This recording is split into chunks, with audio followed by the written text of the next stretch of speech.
welcome to ABA Inside Track, the podcast that's like reading in your car, but safer. I'm your host, Robert Perry Cruz, and with me for this special event are my fabulous co-hosts. Hey, it's me, your supervisor, Jackie. You're not my supervisor. I'm all y'all's supervisor. Uh-oh. I am the supervisor. That's like my MMA. That's your wrestling pro name? wrestling The supervisor? Name. The supervisor. Oh, that's your pretty good, name? actually. And who else is here? Relatively scary.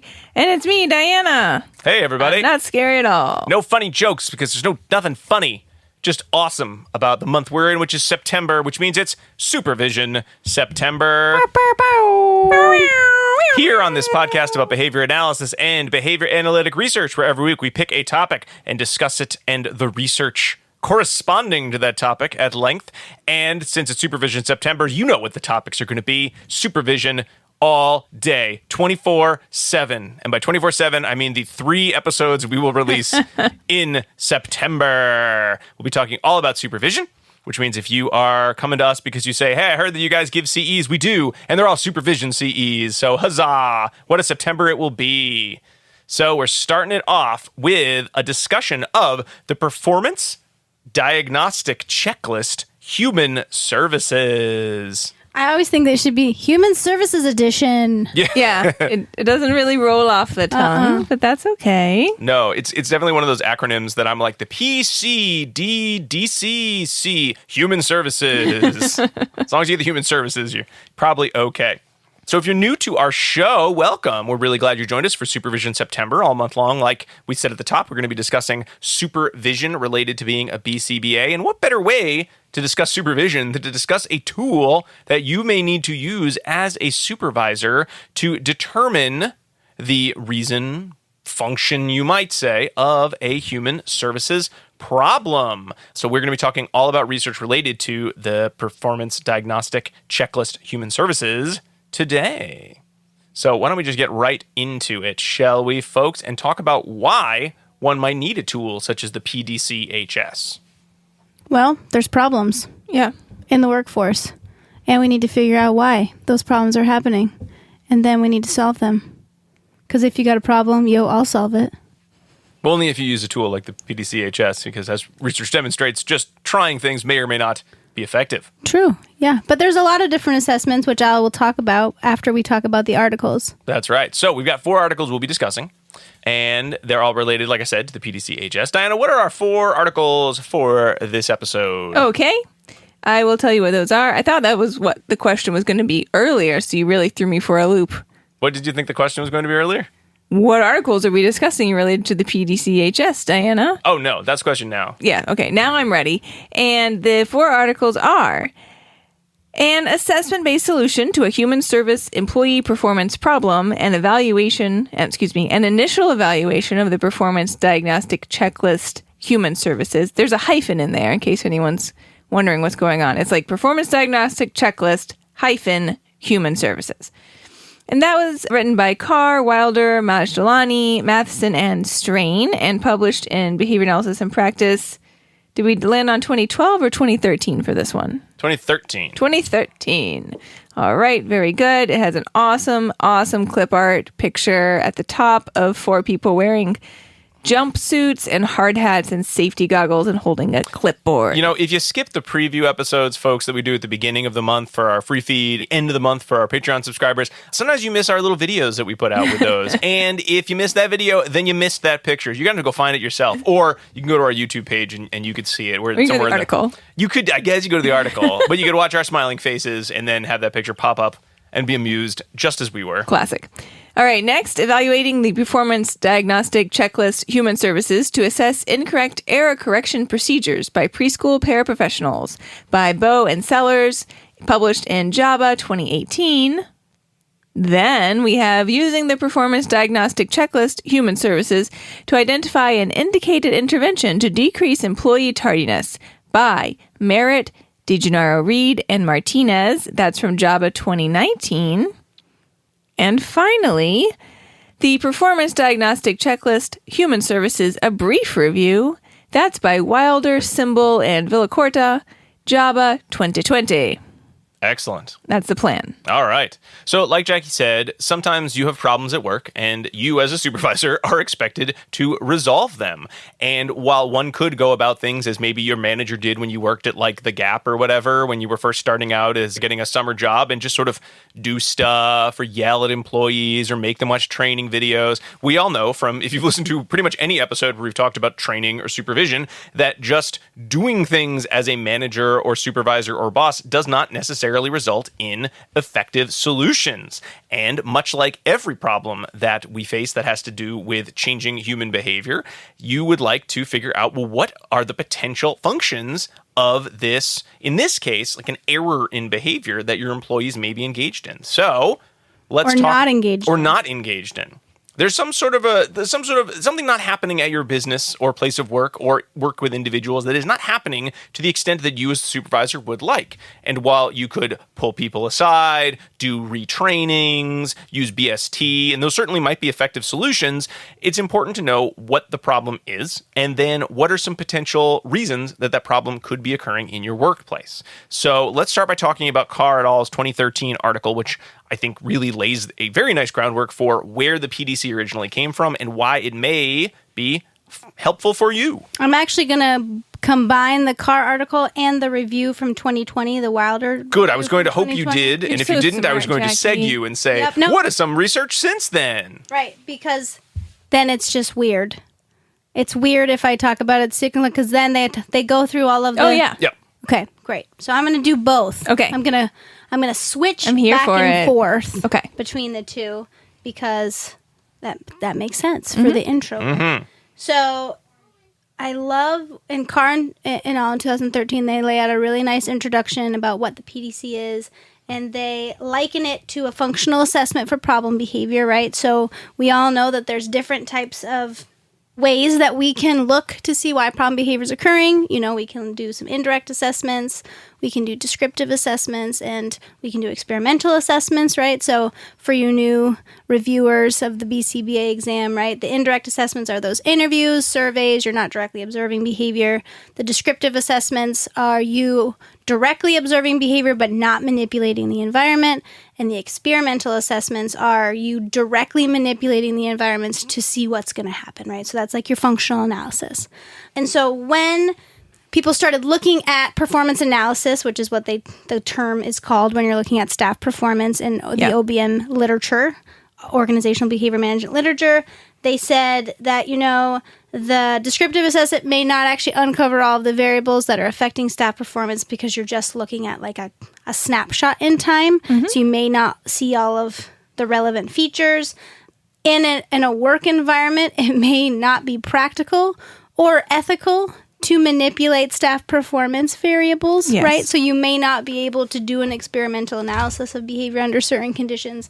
So that's not very practicable. So the most common way to uncover why someone is engaging in either no performance or incorrect performance is using that indirect method. So that's become the most popular to do that. And so the performance diagnostic checklist was created for businesses. Human services? No, not the HS. Oh, I'm so sorry. The original. The original. The PDC. The PDCOG. Yeah, the PDCOG was created for businesses and industry, and it was the only checklist or tool that had received previous support from the OBM literature, where other tools had not. So this checklist includes 20 items, right? The domains in the PDCOG, it's not really called that, but we're going to call it that. Created by Austin and colleagues. The domains included antecedents and information, equipment and process, knowledge and skills, and consequences, right? So those don't really relate directly to human service agencies, right? Like, while we do have some equipment, we can't be like, is the equipment running correctly? Because that's the person. Right. So it doesn't really lend itself. Rarely would it be that's why no one's running their DTT sessions correctly. The DTT machine is down. I mean, that's not. Right? So the PDCHS came out of the PDCOG as a way to take what they've done for business and industry and to address human service agency issues. Right? It's a modification of the original. Yeah. And so they thought that this may help target solutions to problems that don't have a simple solution, right? We have a problem and you're like, I'm going to solve it. And you're like, oh, actually, I'm not going to. Mm-hmm. Or to more quickly find an intervention that's going to help you solve that problem, right? So Carr et al. In 2013 did a study that evaluated the PDCHS, looking within an EI. But it's important to note that the PDCHS has different domains.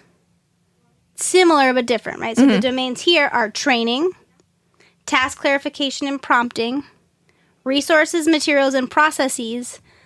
I love to say it that way. Me too. And performance consequences, effort, and competition. So they're similar, but slightly the same. Yeah. They still have 20 things on the checklist, 5 in each of the 4 domains. But one of the, I guess they say, the slightly more beneficial aspect of the PDC is that 13 questions are based on informal report, but 7 are direct observation, whereas there was no observation in the PDC OG, right? Which we love. Yeah. And I like this too because it's a chance for us as behavior analysts to apply the same approach that we do with our clients to any issues that we might see in the OBM/employee world, right? So it's individualized, just like everything else, because any one of these domains could be the point of issue, right? It could be that it's a training issue. It could be that we haven't provided the right resources. It could be that the whole organizational system that we have in place is at fault, or it could be that the consequences are mismatched or not strong enough, right? Yeah. So for every person, it could be a different point of failure along that chain, and this allows you to get in there and really determine what the issue is. And so some of the issues are poor treatment implementation, inaccurate data collection, inadequate development of program materials, poor attendance and tardiness, failure to report problems to supervisors, poor graph construction. Those are all the things that they saw that other people, that you wouldn't have seen in the PDC OG, right? So in terms of the refinement, they had 11 other behavior analysts look at it in terms of wording and look at the questions and look at the validity of it. 9 of them held doctorate degrees and 10 of them were behavior analysts. And so initially they said that it should be the behavior analyst asking the questions of the direct supervisor. But later on in 2020, they might move past that and say supervisors can probably do this, and then further research should look at that, right? So, but at this point in this original study, it was BCBA, talk to the supervisor about your employees. Right. Yep. So in this first study that they looked at, they had 15 staff members, all were female, all enrolled in a master's program in ABA, and worked in early intervention at a university setting. I'm like, are they at mine? But it's in the Midwest. And it was before I even created it. Anytime I see it in a Northeast university, I'm like, ooh, I bet I know which one it is. You know, there's so many. You're like, ooh, this is so fun. You look at the author, you're like, wait a minute, I bet I could figure this out. So it is important to note that all the participants were trained in everything that they needed to do 1 month prior to this study, and they came out, and everything that they needed to do at their jobs. And they specifically were looking at room cleanliness. Yes. Which I love. So maybe not the most serious. Well, actually, probably more serious now than it might have felt in 2013. How well have you deep cleaned the room? Right. So, but not exactly the biggest problem your organization may face. But maybe it is, though. You don't know. But perhaps. Maybe.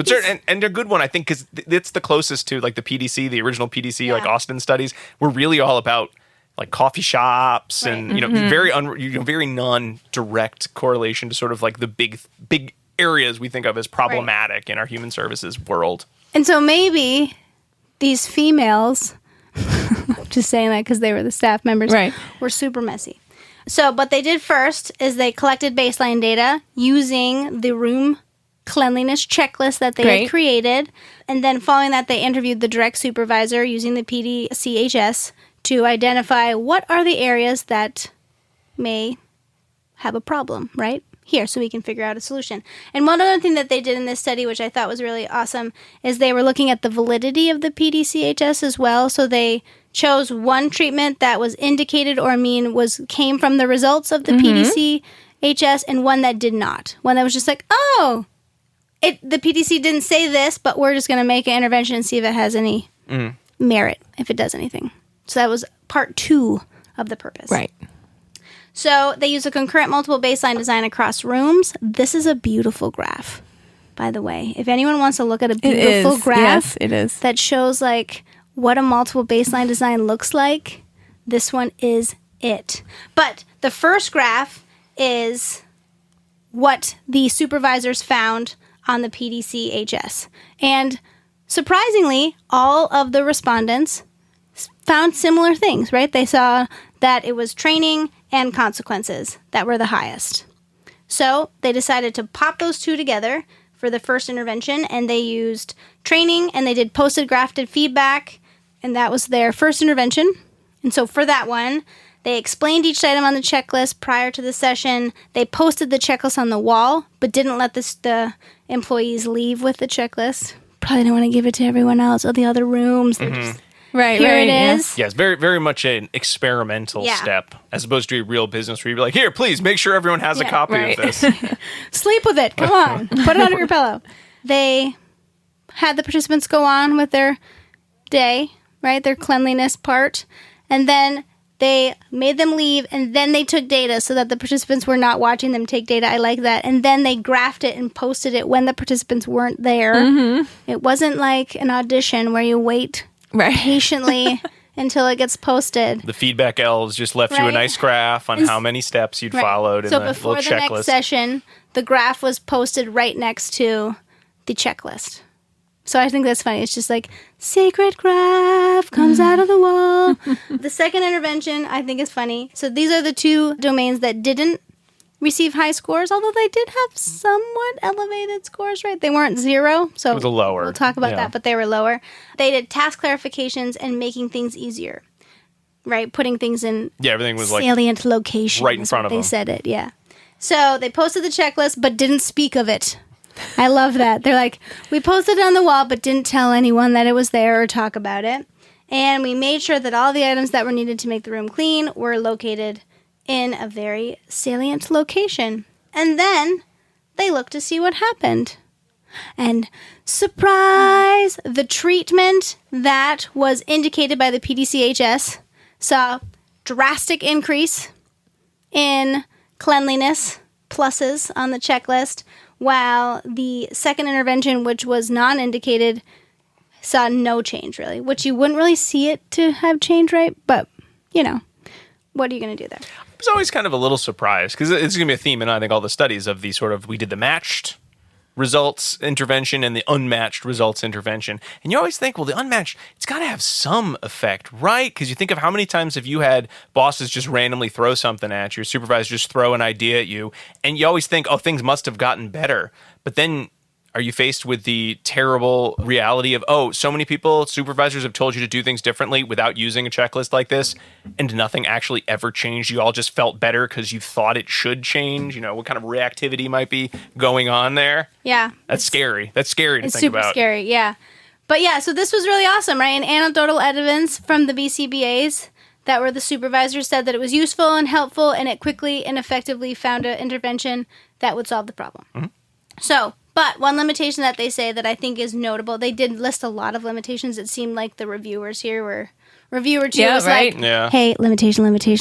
But the one that I found most notable was that they did have a compound intervention, right? There was multiple things of that intervention, so you'd want to probably try one intervention at a time just to further validate this assessment checklist. That's what stands out to me too, because it seems that the graphic feedback piece could be very salient and potentially punitive. Mm-hmm. So it may have been sort of a avoidance behavior, right, on the part of the participants. That alone may have been enough to make this change. Mm-hmm. Right. We don't know. We got to do a component analysis. But you know what? Yeah. So since this 2013 article, there have been only 6 other articles. I was shocked by that. It really was surprising because I expected to see, and it was David Wilder, who was one of the co-authors on this original study with Carr and Rajlani. Wilder. And I was just blown away that it wasn't just PDC, you know, almost 10 years running. Here's a ton of research. It was like a brief review, and boy, was it brief. Most of that article, you know, when you get those articles and it's like, this is a long article, and 5 pages are tables. this was like that, but only 6 pages and 2 of them were tables and one were references. Not going to lie, when I looked that you gave me a review, I was like, Oh, I knew what I was doing when I gave you that review. I know, but usually I'm like, oh. Right, yeah. And then I was there's like, so much work. Oh, okay. So if you want to read a review of all the literature that's done on the Pdchs, read this Wilder 2020 review because they give you a paragraph summarizing every single study and a beautiful table that tells you which checklist items were indicated, what they did, was it effective. Oh, it's beautiful. And by the time you finish listening to this episode, you will have heard us discuss in some form or another about 50% of the extant literature on the PDCHS. Right. Okay. So after CAR and all in 2013, Ditzan and all replicated an extended CAR by examining a different target, which was eloping. So students would elope the classrooms quite frequently. This is a problem. Yeah. Right? At a center. So But the behavior was not that. They were wondering why the doors weren't secure. Yeah. Right? So why students could elope out of classrooms. And Very they big said, problem. Yep, big problem. There was insufficient consequences. That was indicated by the PDCHS. Then training and feedback were implemented successfully. Great. Doors were secured. Beau and Sellers came next in 2018. Rob's going to talk about that. And I think I picked, when we were talking about articles, I think I picked the 2 that sort of had problems that informally I feel like we've talked about or people have asked us about the most, or there's just feel like the least amount of research on. How do you fix these problems? Right. They're so annoying. So those seem like ones that we hoped our listeners would enjoy. Right. Wilder and all 2019 looked at the reliability and validity of PDCHS. So they had videos about performance problems and they had people rate the performance, like go through the checklist and rate what were the problems at initial onset, 2 weeks and 4 weeks to see if they would get the same results. And they did. So they said, okay, that's good. It's pretty reliable. Might be fairly valid.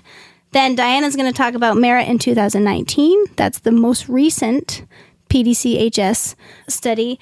And the one thing that they found was that the most indicated domain was performance, consequences, effort, and competition across those 7 studies.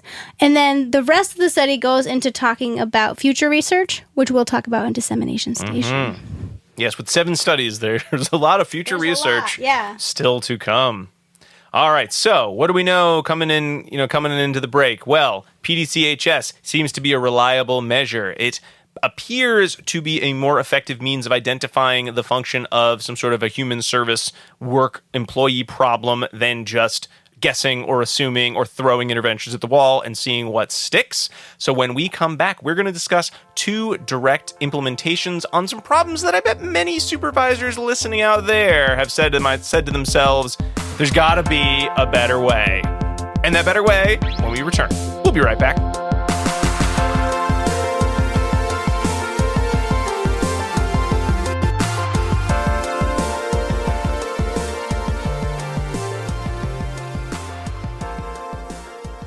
Do you want to be a BCBA? Sure, we all do. Now you can come to Regis College in Weston, Mass. to get your graduate degree. Choose from any one of these courses. Masters of Science in Applied Behavior Analysis. Masters of Science in Special Education. Dual degree in Special Ed and ABA. Or be eligible for your postmaster's certificate. You can complete your degree and be ready to sit for the exam in 2 years. And our 2017 grads had a 100% pass rate on the BACB exam. Come enjoy practicum placement support, ethics mini handbooks, PhD level professors, small class sizes, and a service trip to Iceland. If interested, don't delay. Supplies are limited. Learn more at regiscollege.edu. Again, that's www.regiscollege.edu, regiscollege.edu. One more time, www.regiscollege.edu. See you there!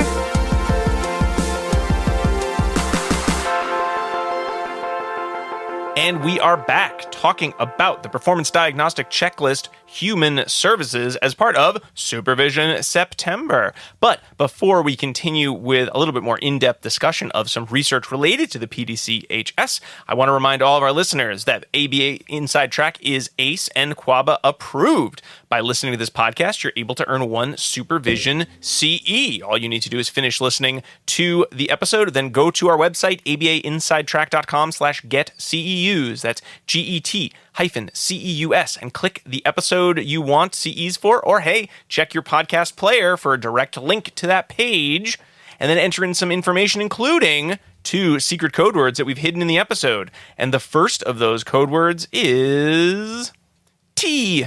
T-E-A, the drink made of leaves. We drink it a lot on the show. I drink it a ton. I wish I had some. Like 6 cups a day. Oh, I didn't have any. I actually had a nice tea today. It was very nice. Whether hot or iced, just remember tea. Spill the. Just found out that was a phrase. Yes. Spill the tea. Mm-hmm. My students taught me, and they were like, "Woo, get into it, Jack. Get into the times." You brought that up on a different episode. I know, because I'm just sad that I didn't know it. So if anyone knows any cool new lingo, send us an email. Yeah, it's very important that we have the coolest of new lingo here on the show. It's the bee's knees.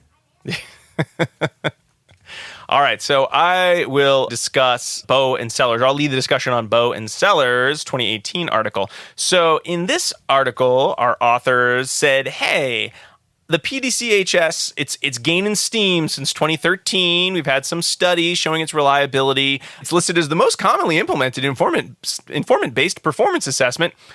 Okay, great. There's not too many of those out there in human service field, so it's a bit of a...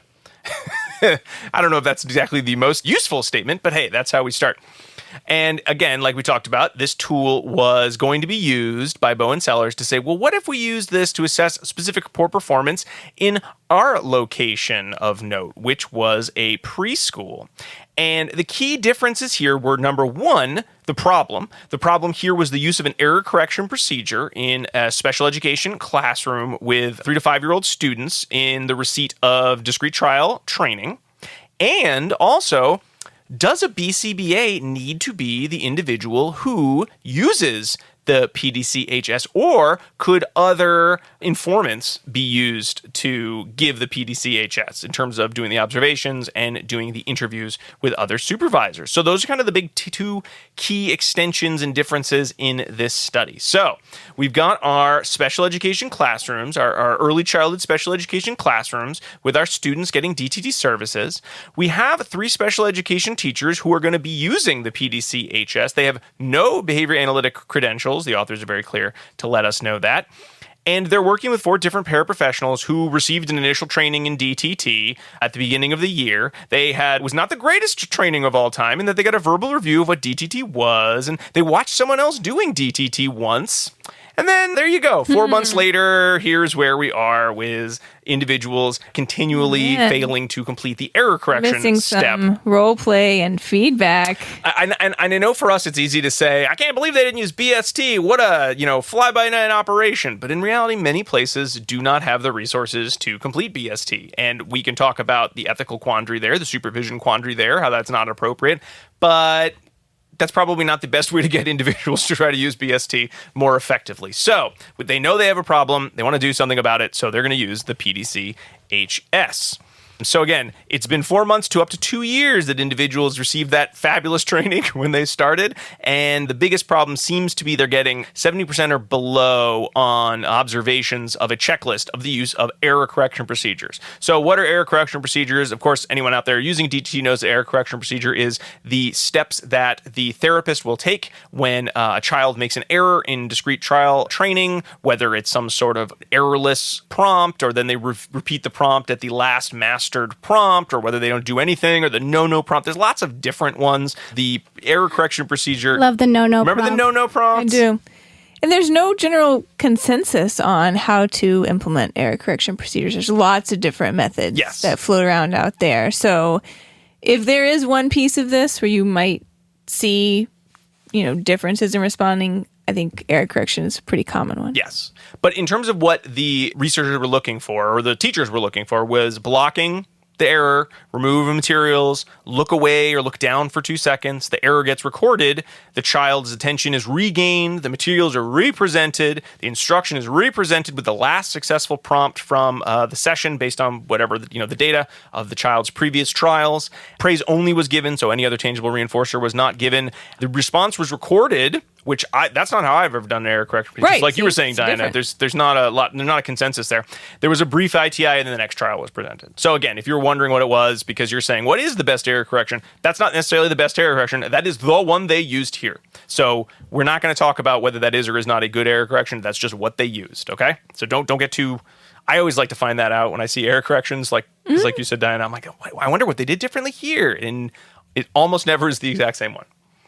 So we've got students who are running their DTT sessions with the materials that are most relevant to, programs that they make the most errors, and the Pdchs was used. So in this case, we had some baseline observations in which the paras weren't told the reason for the observation. This was done by special education teachers in the classroom. Then the Pdchs was done and answers were recorded. So the teachers had a copy of it. They talked in yes or no answers on the 4 areas we talked about. Again, training, task clarification and prompting, resources, materials, and processes, and performance consequences, effort, and competition. My biggest concern with the Pdchs is there are a lot of ands, and comma lists in your list of 4, so it makes it sound like there are 70 different domains. Yeah. I kind of wish they'd condense those a little bit, because I had to write these a lot of times to figure it out. Yeah. So they asked 17 questions. They did direct observations on 7 others to go through all of the questions. And again, this was done by the relevant teacher, and I forgot to say also the experimenter. So the experimenter did do observations as well. It was not only the teachers in this case. And from that, it was determined, okay, what is a non-indicated treatment that should be used to help the performance of the paraprofessionals? And then what is the indicated treatment from the Pdchs? So the results of the Pdchs, there were lots of yeses for problems related to training. There were lots of yeses in questions about resources, materials, and processes. Not a lot of yeses in the task clarification section. They did some kind of observations. So they said, okay, well, from that, we're going to develop a matched treatment informed treatment and a non-informed treatment. So I'll tell you about the non-informed treatment or non-indicated treatment first, which is what they ran first. This was just something that the teacher said, I like this as a treatment. Let's try this. I bet I can do this one. So really, they just said, teachers, think of something that didn't come from the Pdchs that you think you can do. So all participants received this intervention, which was task clarification and prompting, in which all of the steps of error correction were just posted in the workstation or the cubby area, wherever the child was working. And the teacher said at the start of the condition, all right, everybody, there's a checklist now. You can look at that to help you. Bam. Okay. I love that. I love that they weren't like, we've put the checklist up, but we shall not speak of it. No, they spoke of it to say, there it is. I know, but at least they were like, whoop, there it is. And then that was the last of it. And the checklist just said what we've gone over. And your trial, look away, praise if the child gets it right on the representation. Yeah, it is. But that could easily happen. Yeah. Where you're like, oh, this is a problem. I'm going to fix it by putting up a checklist. Yeah.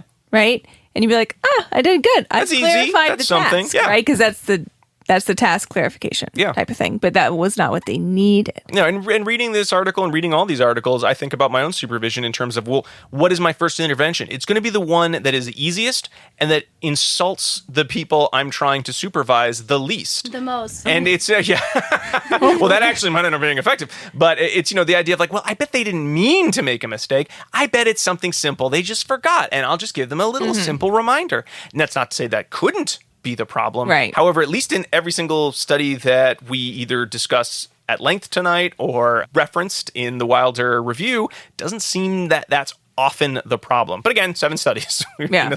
There's still room for growth there. Yeah. But it's still a step above what I think, many people, including myself, natural tendency is, which is, why don't they already know how to do this thing?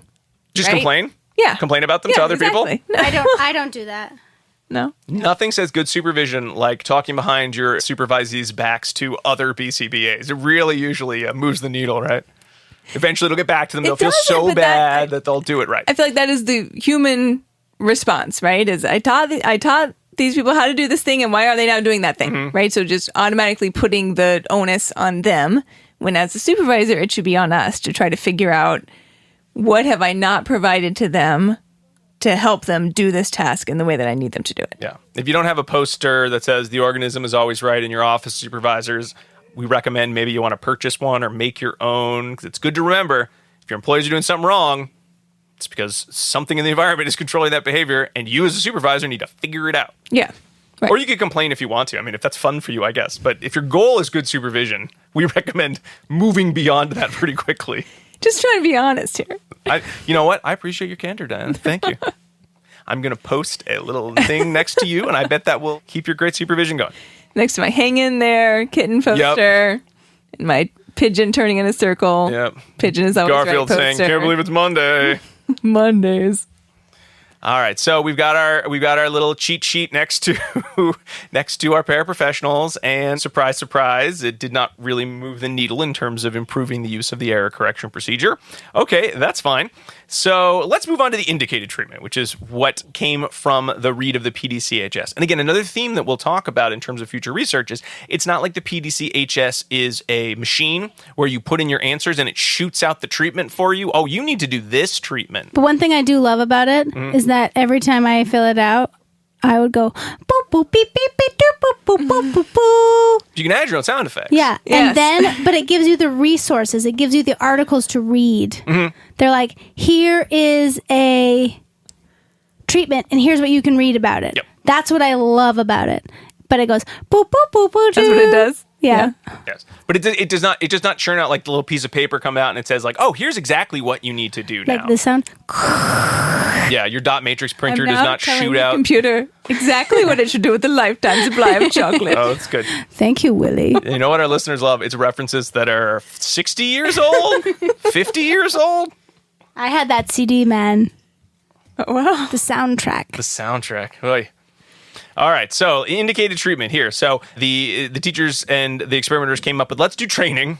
Specifically, let's use behavior skills training on the use of error correction procedure, right? There was another idea of we could also look at improved personnel selection, which did come up in the PDCHS, which had to do with like, are these the right employees for the job? But it was considered not applicable. They weren't going to fire everyone and hire new people. So that was not used. So again, In fairness, these people got very little training. They on how to did, do right? this, so they shouldn't just go right to firing them. so, we've done BST a lot, but again, vocal rationale of BST, and this is for the teachers. So the experimenters taught the teachers what is BST. They described the steps, explain, model, role play, error correction procedure, and feedback. They demonstrated it with a teacher serving in a paraprofessional role. They answered any questions, and then they said, bam, teachers, go for it. Do a BST session with your paraprofessionals. And they did. It took 30 minutes. They got a written description of the error correction procedure, explanation, modeling. They had the pairs practice. They got feedback. And within that 30-minute session, all the pairs were performing at 90% or above correct mastery criteria for 5 consecutive practice opportunities, and we're ready to roll. So then we look at our results. So the poor performance train kept on rolling with the non-indicated treatment as expected. One actually did improve consistently to about 60%. So, some improvement, but not much better than chance. However, when we saw the matched treatment, we saw much better use of the error correction procedure. Though again, there weren't any sort of like big patterns to take home from that, like which errors were the most common, which step was the hardest. It really seemed kind of idiosyncratic to the employee. So just with BST, everyone was able to improve. All of the teachers rated the experience using the PDCHS as very positive and said, hey, you know what? I think I will use that again in the future. I'm satisfied with the outcomes. So again, some key points here was the PDCHS again identified the appropriate treatment to use to resolve the performance issue of staff.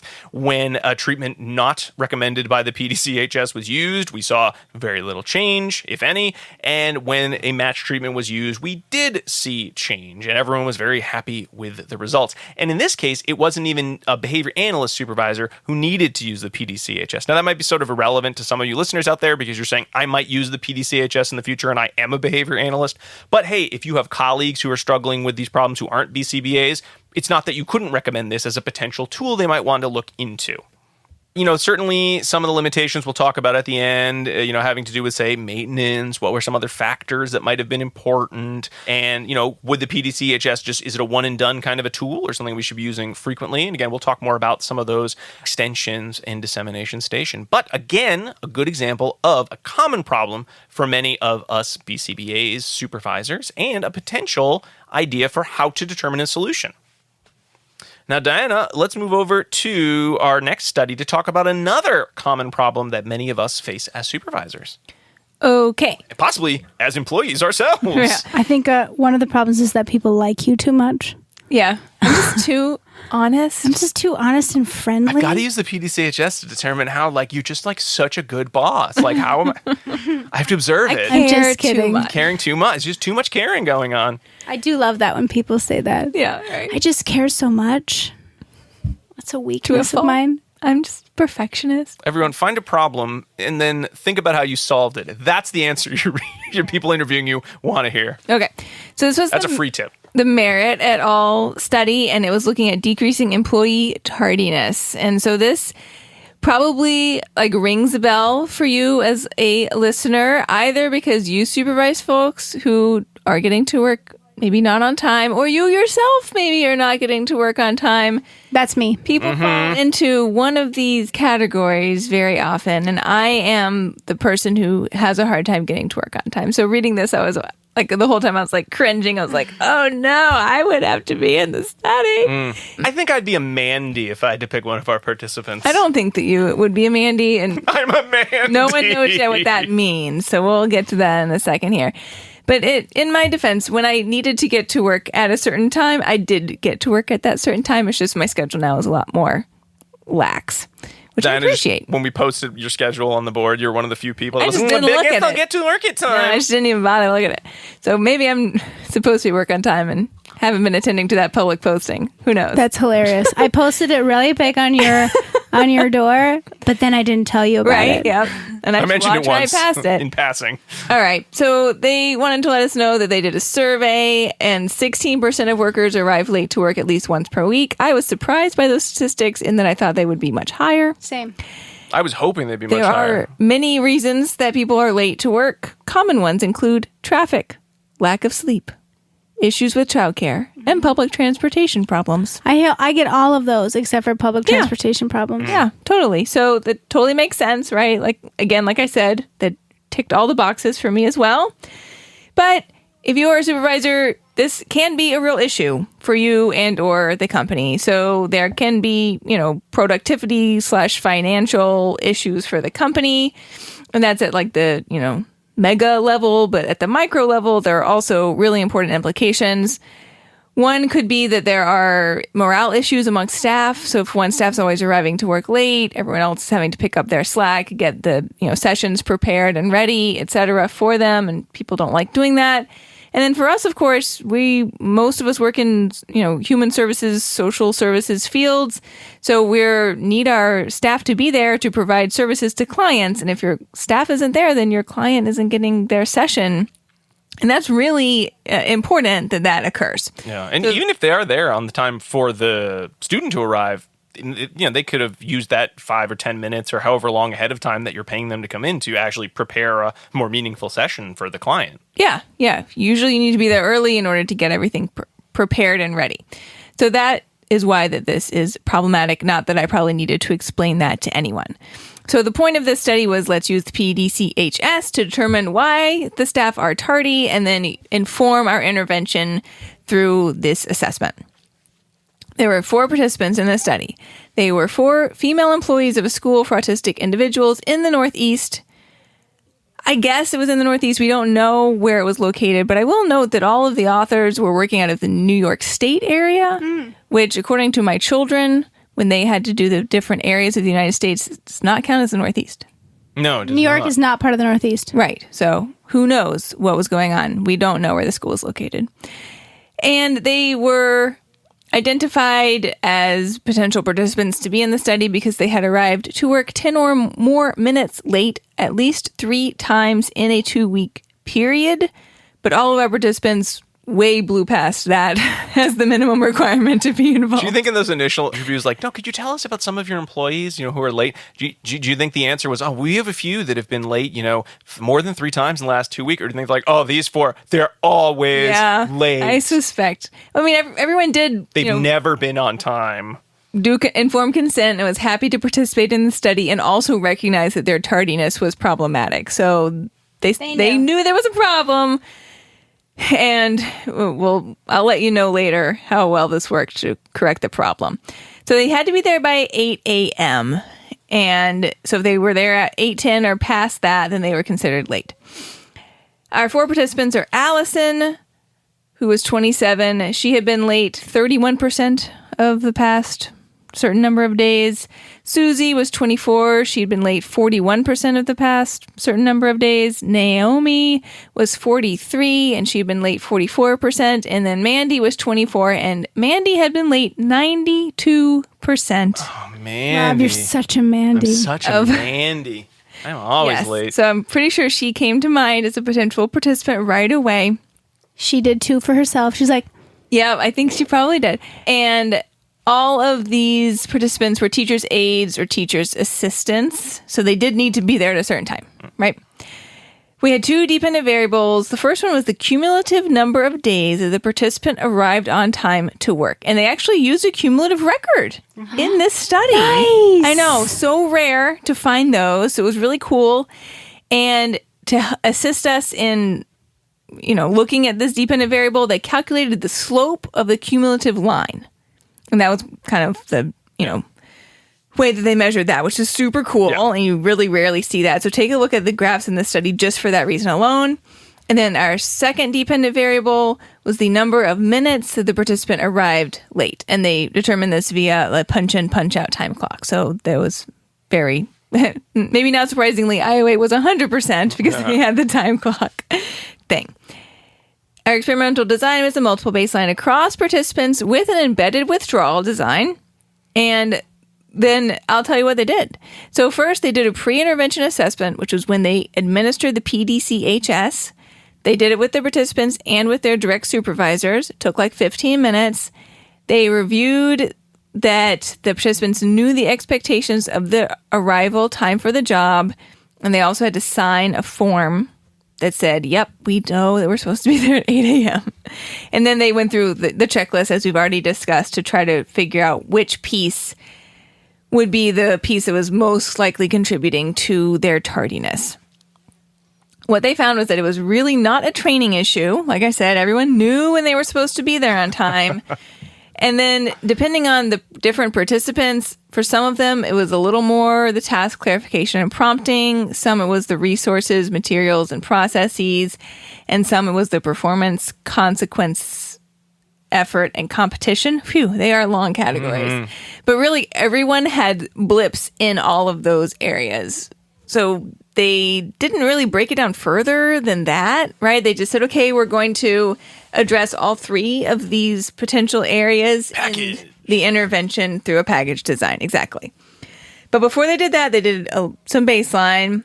They said the only consequence that was in place here during baseline was the organization's disciplinary policy. So they didn't make any changes, basically. They just continued to monitor what their arrival time looked like.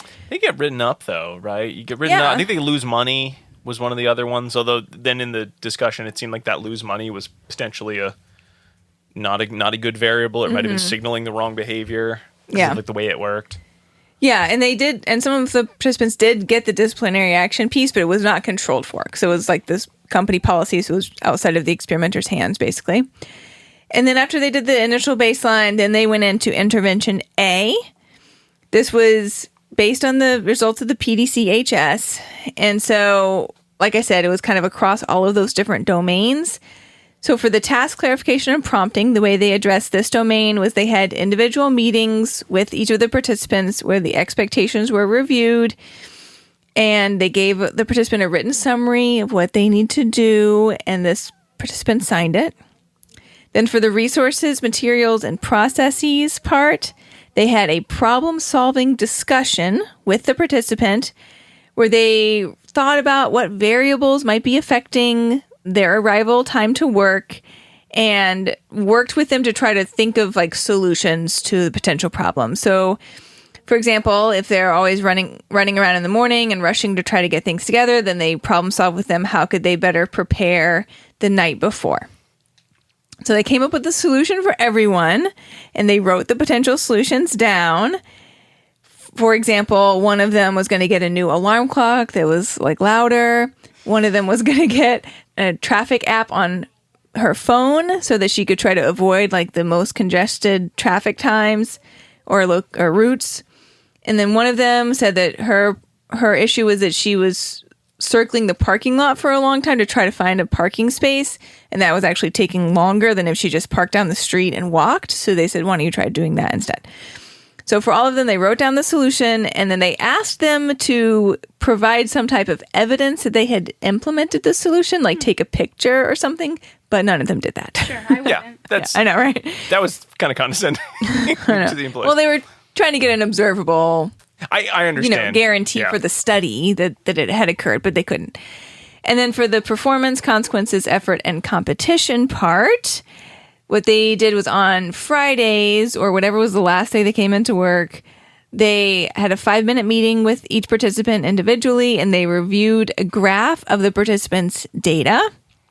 And they had it displayed as a linear graph.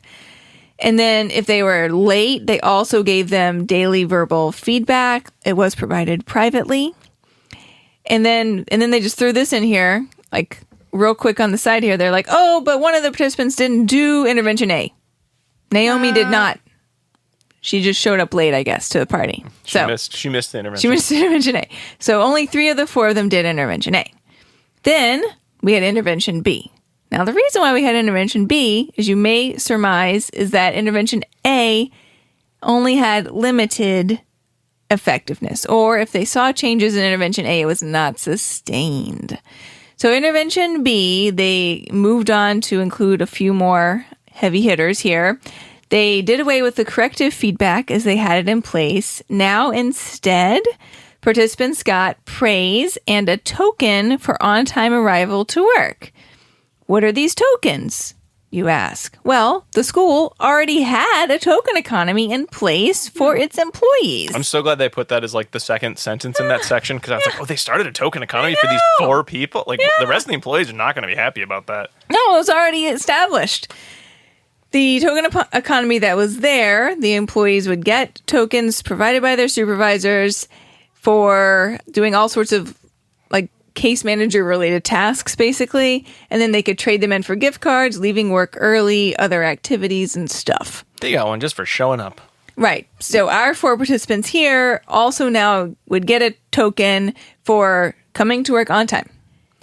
And then since Naomi joined us in intervention B, she got task clarification and problem solving and the token system all at once.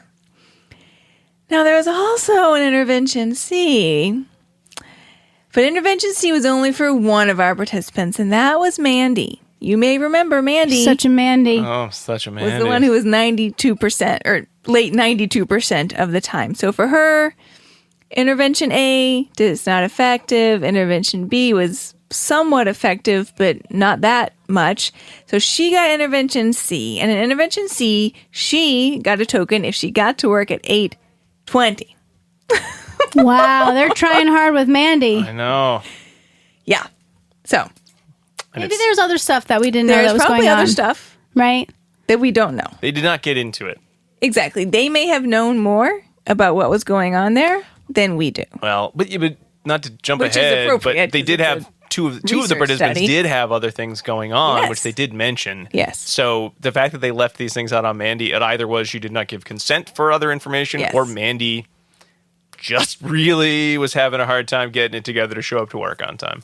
People have different priorities, and I don't think getting to work on time Mandi should go into was Mandi's, although, a job where getting places on time is less important, I think. yeah, there's lots of jobs where you have a lot more flexibility than having to be somewhere at 8 a.m., which is very early. Mm-hmm.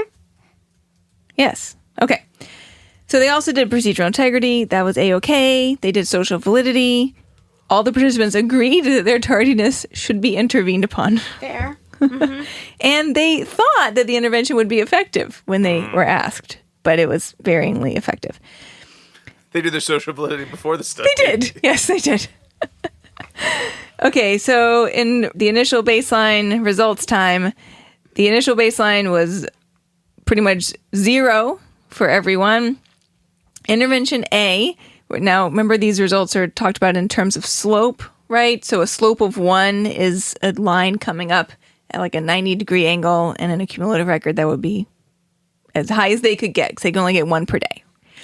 So for intervention A, Allison, Susie, and Naomi had slopes of 0.58, 0.52, and 0.23, respectively. So this was an increase over the 0 slope of baseline, but they were only getting to work on time maybe every other day, or for Naomi, every like 3 days, basically. Now, I also just want to note, too, that Allison and Susie had a disciplinary action that occurred at the same time. And then they were out for medical issues for several days after that, which I thought was super weird. It was a family, because I thought so too, Dan. It was a family member, right? Yeah. And they were related? I was getting to that. Oh, okay. Yes. Sorry. That's okay. Right, but then, and they don't describe it there, but in the discussion, they then throw us a piece of information that Allison and Susie were family members and lived together. So their coming and goings from work were like tied together because they were arriving at the same time. So when one of them had a medical issue or their family member had a medical issue, then they were both late to work. So that's a little bit of a confound to me, but at least they explained it to us later. It all happened really close to that disciplinary It did action. also happen directly after the disciplinary action. Pro tip for folks starting in a new job: if you ever get a disciplinary action, you know when you want to show up to work consistently? The days after the disciplinary action, because people will forget if you take the feedback and then show up and do your best. They don't forget as easily if all of a sudden you then don't show up for the next week. It really compounds it. It was notable in the graph. Yes. I'll say that. All right, and then for intervention B, so our slopes now are higher than they were in intervention A for these 3 participants. They're like 0.67 basically for everybody. So that's much higher, and they're hitting their marks a lot more often. And that was the token intervention. Now, Mandi's slope, Mandi's our 4th participant, ranged from 0 to 0.25 throughout all conditions in the study. Even when she Never wasn't got required above to be at work on 0.25. time. That was even with the 820 token intervention. Wow. Yeah. The condition that had her least late was actually intervention B, because when they moved it to 820, she was just that much later after the 820 mark, basically. Yep. So that was unhelpful. That actually might be the most interesting piece of information in this study. So this was not an effective intervention for Mandi. Everyone else saw improvements, right?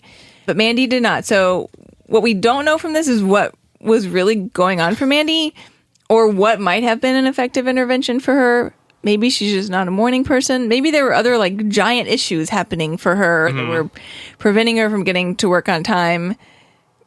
We just don't have that information, right? And like you said, Rob, our experimenters might, and they just could not include that information here.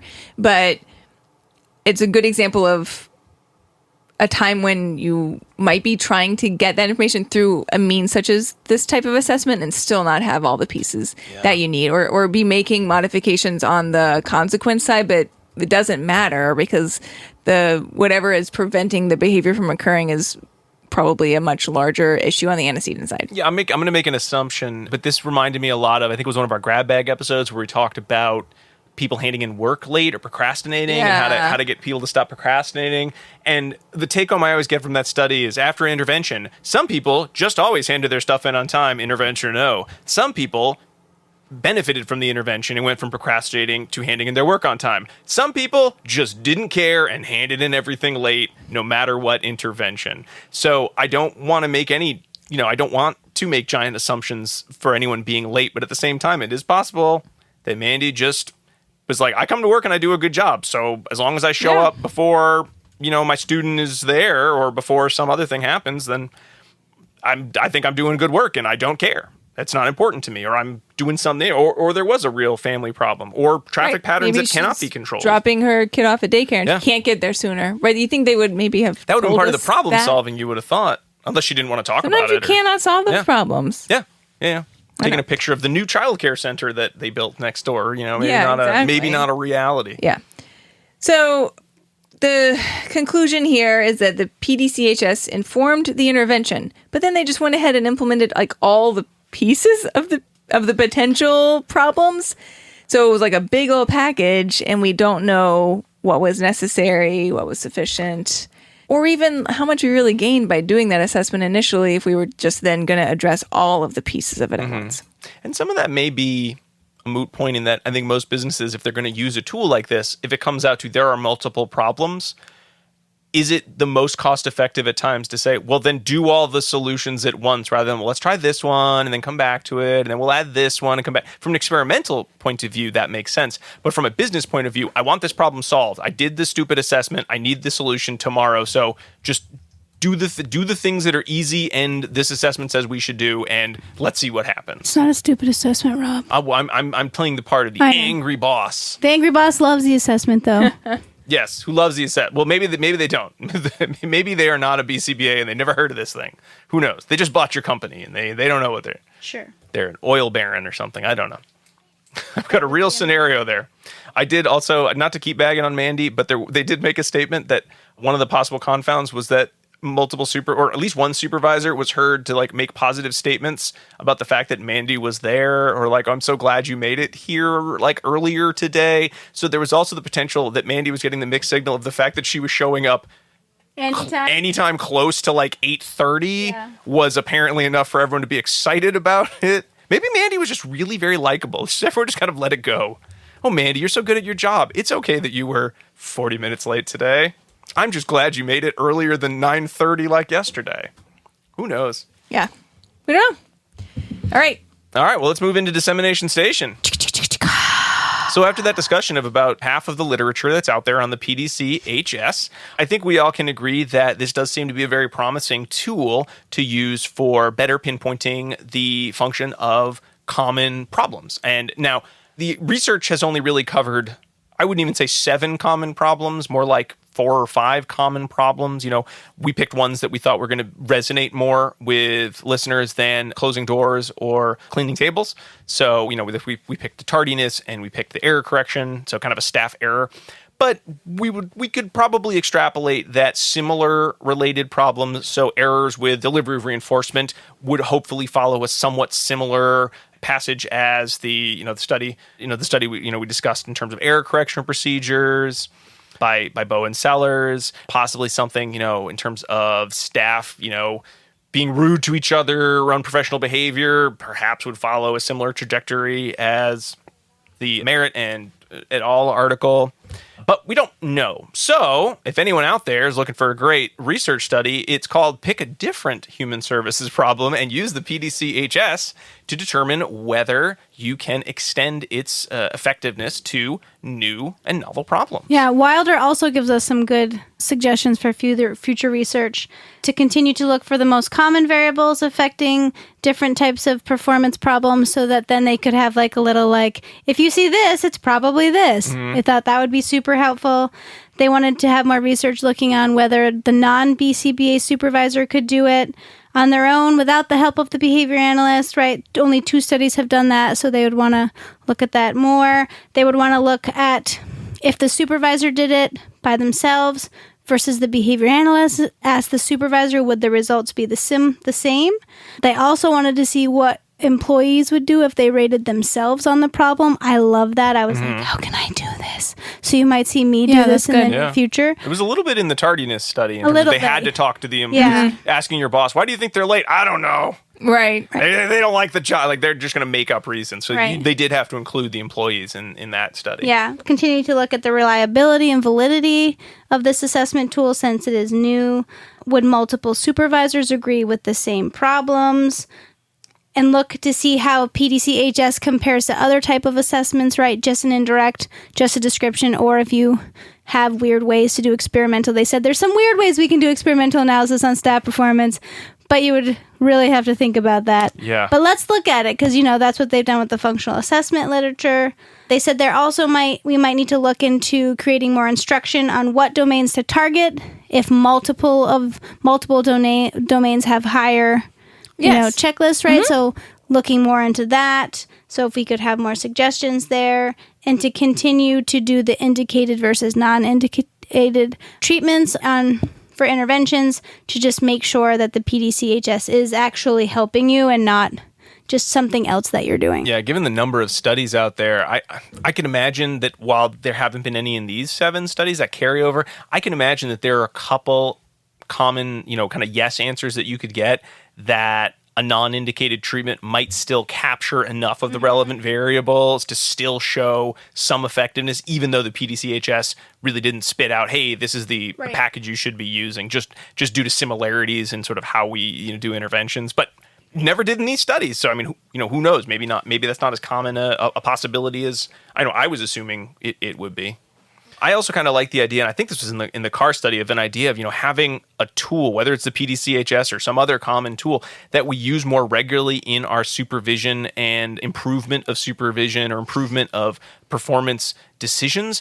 It would be great to sort of start banking this information and use that as possibly a way to say, okay, it's similar to how we had so many episodes on preventative care. Wouldn't it be nice to look at some of this research and say, what are the common problems that, we've done 500 studies with a PDCHS, and it seems that materials or consequences or training is the most common problem in all of these studies for a variety of issues. So businesses, here's an area you might want to spend more time and energy. If you have to pick one, here's the one you want to put your time in ahead of time, because then you're just not going to ever have these problems. So we could look at it as potentially even a means for preventative care. Not with 7 studies, but 700. 493.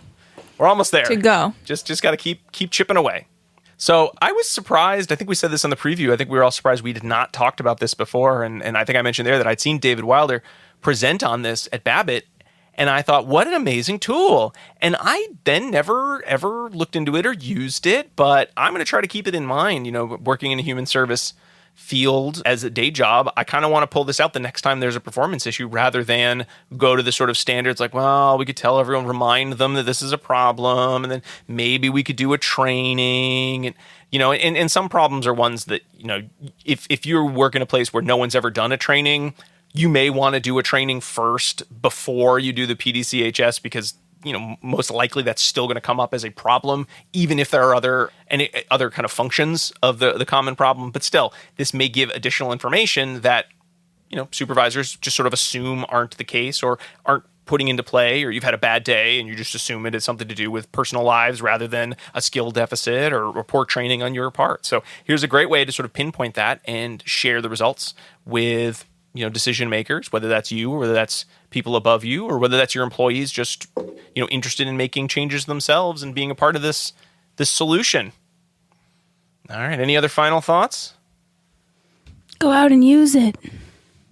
All right. Well, that was our first episode for Supervision September. We hope everyone out there enjoyed it. Come back. We're going to have 2 more episodes on supervision. We're going to be bringing back the old Supervision Book Club for the next 2 weeks, but you can listen to that next week. And speaking of listening to more episodes, we hope you enjoyed the show and would like to listen to more episodes. We'd really love it if you subscribe to the show on Apple Podcasts, Spotify, wherever you get your podcasts. A couple other ways you can support the show or join the show. Certainly you can write us a message or follow up with us on all the socials as ABA Inside Track. You can go to our YouTube page where we have our YouTube videos with the subtitling feature turned on. As of now, unless something broke, we also can now provide transcripts for some of our shows. So if you're interested in that, they're on YouTube. YouTube puts them out and we match them there. But if you need a transcript for your own purposes, please feel free to write in. We can send you one. You can certainly email us at abainsidetrack@gmail.com with feedback, suggestions, whatever you'd like to send us. We'd love that. You can go to the website, abainsidetrack.com, to get links to all of our previous episodes, as well as to purchase CEs. And if you want even more ABA Inside Track content, why not subscribe on our Patreon page, patreon.com/ABAinsidetrack, where you can get access to all of our episodes a week ahead of time, discounts on CEs, and access to our quarterly book club podcasts, where you can get 2 CEs for no additional charge, as well as a chance chance to vote on the books that we do and some of our episodes that we do even. That's patreon.com/ABA Inside Track. And before I forget, you're probably all saying, hey, where's that second secret code word? It's Sherman. SHERMAN. Whether you're thinking of the tank with that name or the guys who wrote Mary Poppins songs, Sherman's the code word that you want to remember. Sherman. And finally, big thanks to Dr. Jim Carr for recording our intro and outro music, Kyle Sturry for our interstitial music, and Dan Thabit of the Podcast Doctors for our fabulous editing work. We'll be back next week for the next part of Supervision September. But until then, keep responding. Bye. Bye. Bye-bye.